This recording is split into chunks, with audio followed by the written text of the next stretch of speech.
A cidade de Lérez volveu a encherse hoxe de centos de hostaleiros de Pontevedra, Poio e Marín, un sector afogado pola crise da Covid e que está ao borde da ruína.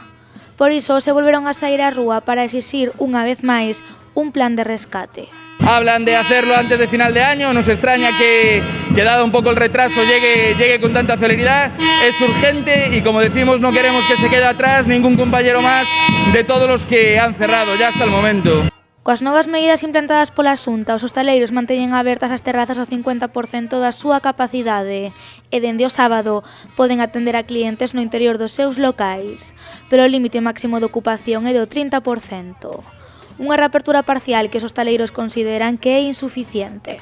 Evidentemente, para el que decida abrir ya, o por una cuestión económica, que le pueda ser rentable ese 30%, o por una cuestión de salud mental, como están diciendo muchos compañeros, que ya deciden abrir porque son autónomos, es su negocio, es su forma de vida y ya no aguantamos más en casas, pues evidentemente mejor eso. Yo creo que es totalmente insuficiente en el tema de horario y en el tema de porcentaje, porque simplemente con la distancia de seguridad, 1,5 m, 2 metros, la que se determine, ya sería control suficiente para eso, no haría falta el tema de los porcentajes. Esta concentración serviu tamén para aplaudir o traballo que está a realizar o equipo Rescate Hostalería coa súa peregrinación a Madrid.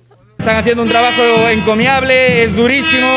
Nosotros a nivel interno vemos las fotos de cómo llegan, con los músculos hinchados, con las piernas destrozadas de llagas y de heridas.